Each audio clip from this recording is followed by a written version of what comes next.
So hello everyone, good morning. তোমরা কেমন আছো? আশা করছি ভালো আছো। এখন ঘড়ির কাঁটায় বাজে সময় 7টা, আর এই দিকে দেখো আমার রান্নাবান্না হয়ে গেছে। আর তারপরে ওই যে চা গরম করতে দিয়েছি, এরপরে চা মুড়ি খাবো। তো বড়ের জন্য একটা সবজির তরকারি করেছি, আর এই যে ভাত। তো এখানে চলো এবার বাসন ধুতে যাবো। খাওয়া দাওয়া কমপ্লিট হয়ে গেছে, ঠিক আছে। তার জন্য বাসন মানে আমার হয়ে গেছে, আমার বরের এখনও হয়নি, তো সেই কারণে আর কি বসে আছি। তো সকালবেলাতে এই রান্নার ডিউটিটা আমার রোজই থাকে। তবে কোনো দিন যেদিন করি না সেদিন আবার মনে মনে খুব খারাপ লাগে যে আমরা ঘরে ভাত খাচ্ছি, আর এদিকে আমার হাজব্যান্ডকে দুটি রান্না করে না দিলে ও তো মুড়ি খেয়েই সারাদিনটা পেরিয়ে যাবে। আবার এসেও মুড়ি খায়, তো সেও তো আর কি কষ্ট হলেও আমি করে দিই। আর এইদিকে দেখো আজকে ননদকে নিয়ে যাব একটুখানি ডাক্তারের কাছে। তবে ওর এই সিজার হলো 7 মাস হবে, তো অসুবিধা হয়ে গেছে, প্রবলেম। তো সেই কারণে এখন যাচ্ছে, আর টোটো করে নিয়েছি আমি, আমার বড় ননদ আর একটা মেজ ননদ। তো মেজ ননদের এই প্রবলেমটা হয়েছে, তো কী আর বলবো। তো চলো যাওয়া যাক। এই যে ওর মেয়ে, আর এখানে দেখো আমি আর বেটু বসেছি। তবে বেটু সব জায়গায় ঘুরতে খুব এক্সপার্ট, কিছু আর বলার নেই। তো ও দেখো এখন আবার পিপির কোলে চেপে বসে পড়েছে। আর এখন সময় হচ্ছে আমরা যখন ডক্টর দেখিয়ে বাড়ি ফিরছি সেই টাইমে। আর এখানে দেখো রাধিকা কি সুন্দর তাকিয়ে দেখতে দেখতে যাচ্ছে। তবে সত্যি কথা বলতে জানো তো, এই ননদদের সাথে আমার দিনগুলো খুব ভালোই কেটে যায়, যতই ননদ ঝগড়া করুক আর ঝাঁটি করুক।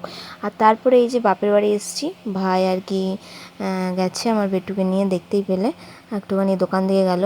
আর মা নেই, মা গেছে একটা অপারেশন হতে। তো মা কিসের অপারেশন করতে গেছে সেটা তো বলবোই। তার আগে বলি, এই যে মা না থাকাতে বাপের বাড়িতে আসলে আমার এতটাই ফাঁকা ফাঁকা লাগে, তো সেই কারণে একদম ভাল লাগে না। তো ভাই ওইদিকে চলে গেছে, আর এদিকে আমি তরকারিগুলো কেটে নিচ্ছি টপ টপ, নাহলে তো আবার আদি কিছুই করতে দেবে না। আর মায়ের অপারেশনটা হচ্ছে পিঠে একটা মায়ের টিউমার হয়েছে, তো সেই কারণেই আর কি মা ওই অপারেশনটা করতে গেছে। তবে গেছিলো তো, কিন্তু অপারেশনটা হয়নি, কারণ ডাক্তার আবার একটা ব্লাড টেস্ট দিয়েছে। এটা নিয়ে অনেকবার ঘুরতে হচ্ছে, বাঁকুড়া মেডিকেল হাসপাতালে দেখানো হচ্ছে। তো ওখানে মানে বুঝতেই পারছো কতটা দূরত্ব, তো রোজ রোজ যাওয়া তো সম্ভব নয়। তবে একবারেই এরপরে ব্লাড টেস্ট করিয়ে একদম দিন মানে সঠিক দিনটা ঠিক করে তারপরে দেখো বাপের বাড়িতে আসতে আসতে একদম বৃষ্টি শুরু হয়ে গেছে। আর আজকে বাপের বাড়িতে আসার একটাই কারণটা হচ্ছে যে আমার মায়ের একটা পিঠে টিউমারের মতন হয়েছে, তো সেটাই আজকে অপারেশন হবে বলেছে ডাক্তার। তো সেই কারণে বাবা গেছে, মাকে নিয়ে, আর বৌদিও গেছে, আর মুন্নাকে দেখো আমার কাছে রেখে দিয়ে গেছে। সেই কারণে দেখো আর আদি তো এই বৃষ্টিটার আগে ওর মামার সাথে গেল, উপায় নেই। আর যদি মাংস আনতে পড়েছে, তো এক তরকারি ভাতটাই করবো। তো সেও তো চলো দেখা যাক। এখানে বললাম মাংস নিয়ে আয়।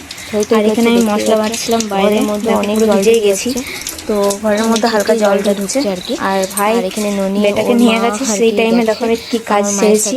এই যে আলুটা কেটে রেখেছি, আর এদিকে মশলা বেটে নিয়েছি, পেঁয়াজ কেটে নিয়েছি, ওই একটা করে ভাত কেটে, আর কিছু করবো না। আমি বসে আছি, আর ও দেখো ভিজে ভিজে চলে এসছে। কি বাবারে ভিজে ভিজে কি করতে এলি রে?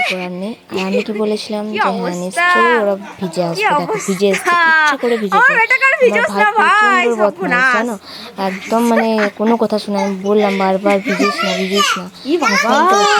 তুমি এরকম ভিজে গেছো চলে এসছে। আদি ভীষণ আনন্দ, ওর আনন্দের কোনো সীমাই নেই। তো যাই হোক চলো, এরপরে ঘরের মধ্যেই আঁচটা দিয়ে দিয়েছি। বৃষ্টিটা একটুখানি থেমেছে, তো ভাইকে বললাম এরপর আঁচটা দিয়ে দে, কারণ অনেকটাই বেলা হয়ে যাবে। আর এখানটা দেখো জলে কাদায় একদম থই করছে।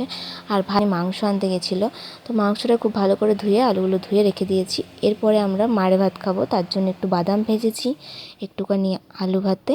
আর এই খাবারটা কিন্তু এখনকার জন্য নয়, এটা আমরা আইবুড়ো বেলা থেকেই ভাই আর আমি একসাথেই খেয়ে আসি, তো সেই হতো এই খাবারটা কোনোদিনই ভুলবো না। আর এখানে গাঁদাল পাতা তুলেছি, সেটাও করবো। আর চান করে এসে দেখছি ওরা উপরে, তো চলো কি করছে তোমাদেরকে দেখাই। দেখো কি করছে, ওরা নাচ করছে।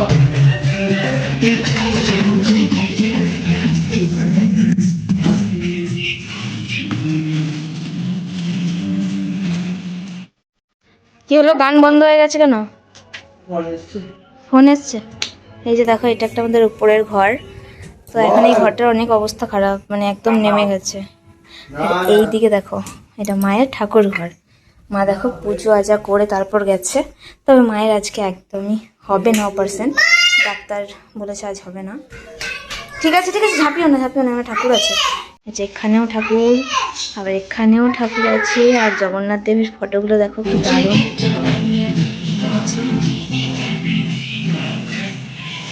নানা রকম জিনিস দেখতেই পাচ্ছ।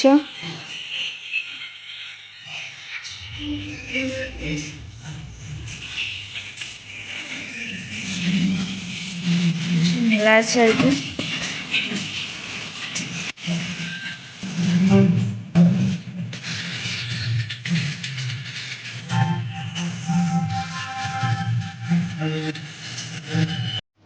তারপরে দেখো ওদেরকে চান করিয়ে দিয়েছি আর ওরা এখন দুজন মিলে খুব খেলা করছে।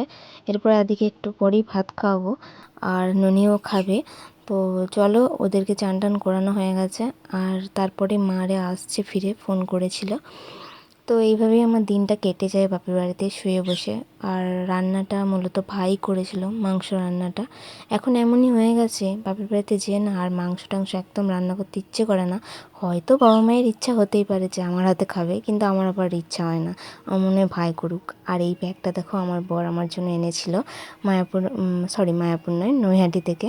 তো ওইখানে ও আর কি একা গেছিলো তখন আমার জন্য আর কি নিয়ে এসেছিলো।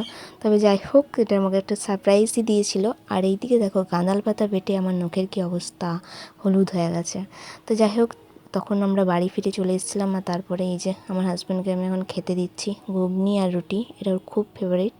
আর তারপরে ওকে খেতে দিয়ে এই যে বেটার খাবারটাও রেডি করে নিয়েছি। ওকে একটা প্রোটিন পাউডার খাওয়াচ্ছি এখন, অ্যামোয়েরই হবে এটা। তো যাই হোক, চলো ভিডিওটা আমি এখানেই শেষ করছি। তোমাদের কেমন লাগলো অবশ্যই কমেন্ট করে জানিও। আর ভালো লাগলে অবশ্যই একটা লাইক করো আর সাবস্ক্রাইব করে আমার চ্যানেলটার পাশে থেকো। পরের কোনো একটি ব্লগে আবারও দেখা হবে। আজকের মতন টাটা।